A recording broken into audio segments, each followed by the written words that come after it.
There's a truck right now outselling every car, sedan, and SUV combined in 25 different countries, and Americans have never legally been able to buy a new one. It's been drowned, crushed, set on fire, and dropped from a crane on live television, and it's started every single time. That's just the first one. Wait until you hear about the SUV that's been legally banned by an actual federal court for looking like a Jeep, and the one that's been running unchanged in spirit for 47 years. Through a war its own manufacturer is still fighting. 3 vehicles. 3 completely different reasons they've never been sold here. None of them have anything to do with quality. Let's start with the one almost outselling everything else on Earth. Nearly 19 million units of the Toyota Hilux have been built since 1968. It's sold across 180 countries. It's currently the world's 3rd best-selling pickup truck, beaten only by 2 trucks that exist almost entirely because of demand inside one single market: America. In South Africa, where the Hilux is actually assembled, Toyota sold 3,325 units in a single month of 2025, a 28.4% market share that left every competitor combined still trailing behind it. Across 15 separate African nations, it isn't simply popular. It's the default choice. The truck people buy specifically because they cannot afford to be wrong. In regions where a breakdown isn't an inconvenience, it's a genuine emergency, sometimes hundreds of kilometers from the nearest mechanic.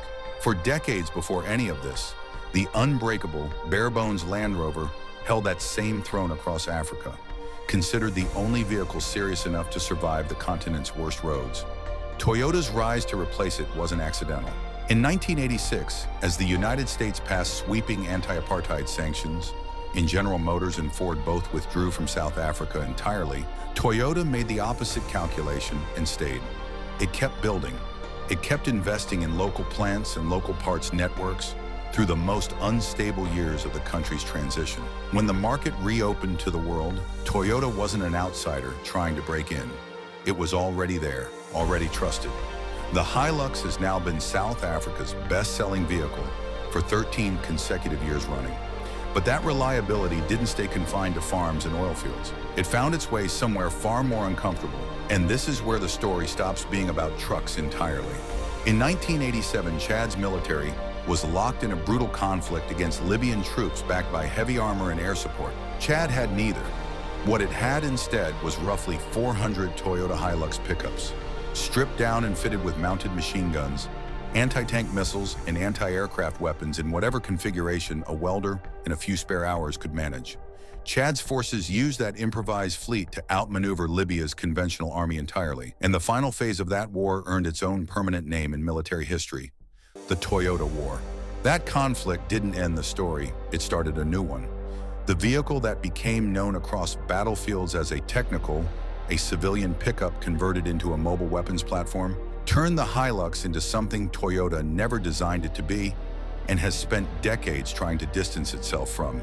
By 2014, columns of armed Hilux trucks were appearing in ISIS propaganda footage across Iraq, Syria, and Libya. Analysts estimated that over 2/3 of the vehicles paraded through Raqqa during one ISIS demonstration were Toyota SUVs and pickups. The Taliban relied on them throughout 2 decades of conflict. The Pentagon eventually gave the concept a formal name: non-standard tactical vehicles, and quietly began experimenting with similar setups of its own. In 2015, a Toyota spokesperson was forced to address the pattern publicly, stating the company maintains a strict policy to not sell vehicles to potential purchasers who may use or modify them for paramilitary or terrorist activities. It's a policy that exists precisely because the truck's greatest strength: survive anything, run on almost nothing, get repaired by almost anyone, works exactly as well for an armed insurgency as it does for a farmer.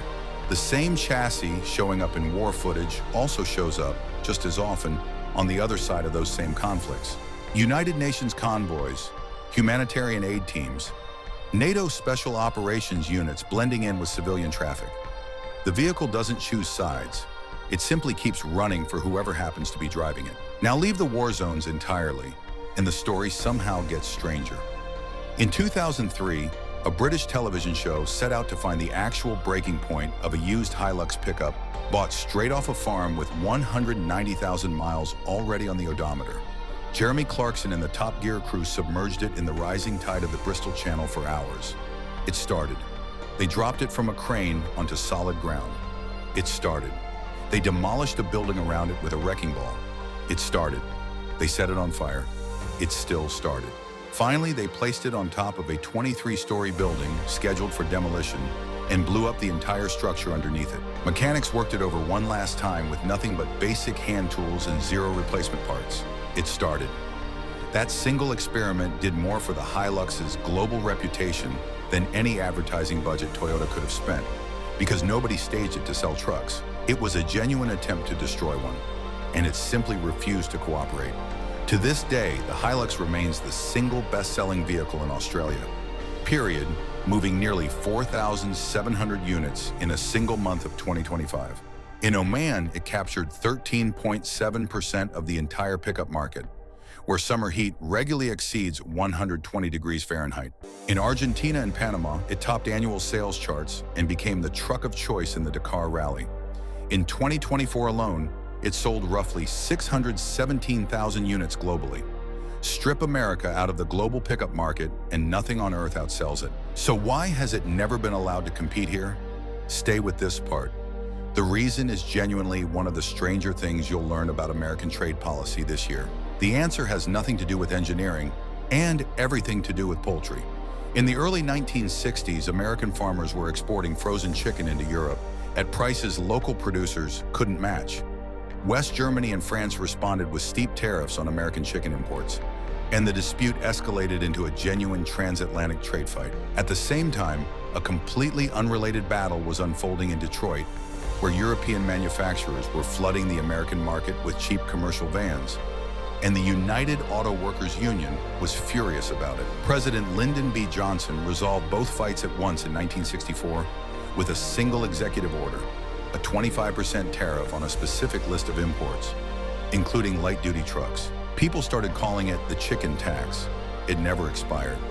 62 years later, it remains fully active law, and it permanently sealed off an entire category of vehicles that didn't even exist yet. Toyota actually sold the Hilux in America once, from the mid-1970s through 1995, under the name Toyota Pickup, before building straight through the tariff instead with the Tacoma, assembled on American and Mexican soil specifically to dodge it. The Tacoma sold 274,638 units across America in 2025, starting at $33,085. In Thailand, the equivalent bare-bones Hilux work truck starts around $16,046, less than half the Tacoma's price, before a single dollar of tariff is even applied. That gap is the literal price of the wall, sitting in plain view for anyone who bothers to compare the two trucks side by side. The second vehicle has nothing to do with tariffs at all. This one got banned for looking too good. In 2018, an Indian manufacturer called Mahindra launched a stripped-down off-roader called the Roxor, built loosely on the bones of the Mahindra Thar, assembled right in Detroit, and sold specifically as a closed-course, off-road-only vehicle that never needed to meet street-legal crash standards in the first place. It looked unmistakably like a vintage Jeep CJ. Round headlights, a slatted vertical grille, boxy fenders, a removable cloth top. That resemblance wasn't subtle, and Fiat Chrysler Automobiles, the parent company of Jeep, noticed almost immediately. FCA filed a trade dress infringement complaint, arguing the Roxor's entire visual design illegally borrowed Jeep's most recognizable signature elements. In 2019, the International Trade Commission agreed, ruling that Mahindra had copied Jeep's design across 6 specific aspects and recommending a full import ban. Mahindra went back to the drawing board, redesigning the grille from vertical slats into a horizontal pattern, trying to create enough visual distance to satisfy the court without losing the vehicle's core identity. It still wasn't over. FCA kept appealing. The case dragged through the Eastern District Court of Michigan and then the 6th Circuit Court of Appeals, spanning roughly 5 years of continuous litigation over the precise curvature of a grille and the placement of a fender line. 5 years, multiple federal courts, over a headlight shape.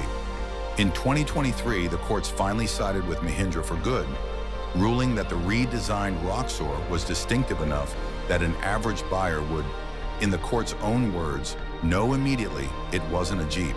Here's the part that makes the whole saga feel almost absurd in hindsight. After winning that fight, the Roxor still isn't street legal in most states because Mahindra never engineered it to meet the safety standards a road car actually requires. It's a deliberately crude turbo diesel off-roader with a steel frame and a 5-speed manual gearbox, built purely as a farm and trail tool. And it exists in a strange limbo today, legally sellable, but functionally restricted to private land and off-road trails. A vehicle that fought and won a multi-year federal court battle and still can't legally drive you to the grocery store. The entire fight was never about whether the Roxor competed with the Wrangler on capability. It was about whether it was allowed to look like one while doing it. The third vehicle never had a lawsuit or tariff written against it at all. It simply got caught on the wrong side of history, twice 50 years apart. In the early 1970s, Soviet Prime Minister Alexei Kosygin personally tasked the state automaker Avtovaz with building a vehicle tough enough for the millions of Soviet citizens living far outside the country's limited road infrastructure. Engineers tested prototypes head-to-head against imported Land Rovers and Soviet military vehicles across the harshest terrain they could find. The Ural Mountains, the deserts of modern-day Kazakhstan, the frozen expanse of Siberia. The result, launched in 1977, was named the Lada Niva, the word Niva roughly translating to crop field, because the vehicle was built first and foremost as a tool for rural farmers, not a status symbol for anyone. It worked almost immediately, and not just at home. The Niva became one of the Soviet Union's most successful exports, eventually representing nearly 40% of all 4x4 vehicles sold across Europe. It traveled so widely that local importers gave it a different name in nearly every market that took it. Lada Cossack in the UK and Canada, Lada Bushman in Australia, Lada Taiga in Germany and Austria, sold under at least a dozen other names from Egypt to New Zealand. A single Soviet design, wearing more aliases than most spy novels manage, quietly becoming one of the most recognized off-roaders on the planet without most people realizing it was the same car underneath every badge. The engineering underneath all of that renaming is genuinely more sophisticated than its toy-like reputation suggests. The Niva pairs independent front suspension with a solid rear axle and a permanent four-wheel drive system built around a center-locking differential, a setup that gives it a ramp travel index score, the standard measurement of off-road suspension articulation that actually beats the considerably more modern and more expensive Suzuki Jimny in direct comparison testing. Nearly 200 millimeters of ground clearance and steep approach and departure angles let it climb terrain that stops far more capable-looking SUVs cold, all powered by a humble 1.7-liter engine that produces less horsepower than most modern hatchbacks. On paved roads, the comparison flips hard in the Jimny's favor, and owner surveys consistently rate Suzuki's reliability slightly higher overall. But the gap is genuinely marginal, and it says something that a 47-year-old Soviet design, largely unchanged in spirit since launch, still holds its own against a rival engineer decades later. That same stubborn simplicity is exactly what keeps it out of America. The Niva has never carried the airbags, anti-lock brakes, or crash test certification that federal motor vehicle safety standards require, and its older engines don't come close to satisfying EPA Tier 3 or California Air Resources Board rules. Under America's 25-year import rule, only Nivas built before roughly 2001 can be legally registered here, which is exactly why a small, genuine collector market has formed around vintage examples. A pristine 1980 model recently sold at auction for $45,000. A remarkable price for a vehicle that originally cost a fraction of that decades ago in a country that no longer exists under that name. Then in 2022, Russia's invasion of Ukraine made an already difficult situation considerably worse. Sanctions and a collapsing supply chain forced Avtovaz to strip the Niva down even further, releasing a bare-bones classic edition that removed airbags, seatbelt pre-tensioners, and crash testing entirely, selling domestically for roughly $14,525. A vehicle is currently becoming less safe by deliberate design, in real time, because of an active war, which makes any future path to legal American import considerably more distant than it already was. no matter how much enthusiasts online genuinely love the thing. What's almost poetic about the Niva is that it never needed a single lawsuit or a single piece of legislation aimed specifically at stopping it, the way the Hilux and the Roxor each did. It simply never tried to clear the bar required to enter, and by the time anyone might have pushed for that effort, history had already closed the door on its own. Twice for two entirely unrelated reasons, 50 years apart. Three vehicles, three completely different walls. A tariff written in 1964 over chickens that quietly outlived everyone who voted for it. A lawsuit over a grille shape that took 5 years in 3 courts to resolve. And a war that made an already excluded Soviet relic even harder to import in real time as you're watching this. None of it has anything to do with whether these vehicles actually work. The Hilux survives war zones and British torture tests with equal indifference.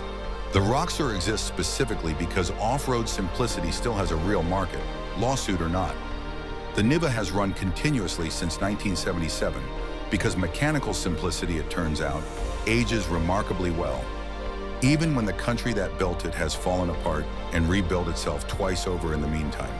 The average new SUV in America today costs around $58,000, financed across 7 years, loaded with subscription features and a touchscreen that replaced buttons that used to simply work. More buyers every year are asking the exact question the rest of the world settled decades ago. Does a vehicle actually need to be this complicated, this expensive, and this fragile to do a job that used to be straightforward?